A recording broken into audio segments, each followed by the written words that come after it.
We turn now, not for the first time on this program, to, well, another example of the stresses on the parents of children with serious disabilities. This time we are in the Wairarapa, which is northeast of Wellington. There, families with seriously disabled children are selling their homes, uprooting their lives and moving out so their children can get the education they say they simply can't access across that entire region.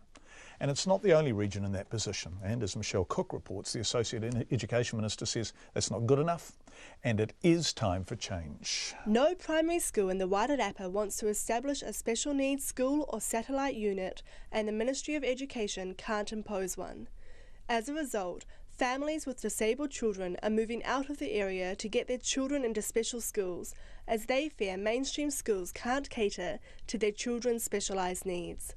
One of them is a Barnes family who are in the process of selling their home in Carterton to move to Lower Hutt for their 5-year-old daughter Erin's education. Erin has Prader-Willi syndrome but has been investigated for other genetic syndromes.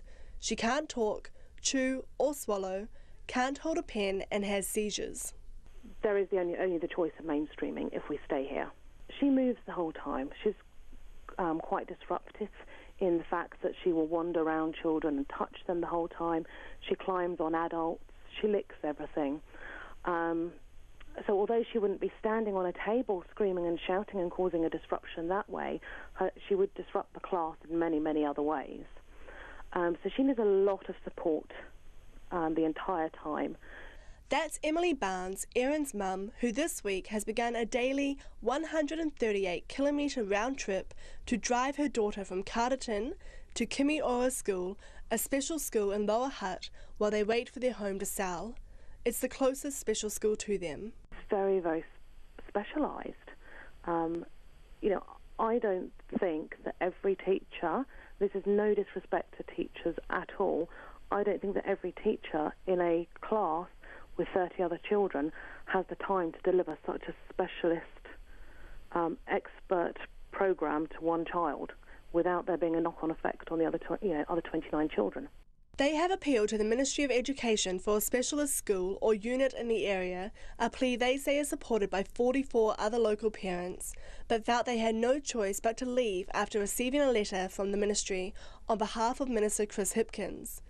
That letter, which Checkpoint has seen, says no school in the Wairarapa wants to establish a special needs unit, the Ministry cannot impose one, and there are no plans to build or provide one.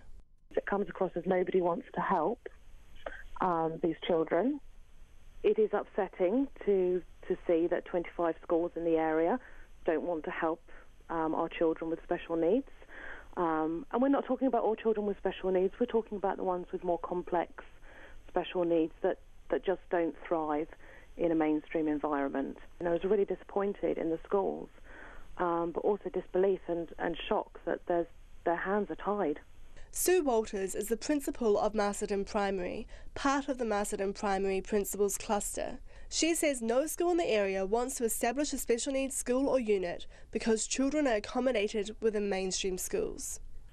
I've seen kids that people believed were basically ineducable turn around and achieve stuff that your so-called normal children can't do. She said she couldn't speak for other schools in the area, but her staff had the talents and support to ensure children with special needs thrive. But Associate Minister for Education, Tracy Martin, says parents are the ones that truly know what's best for their children, and it's time the system started listening to them.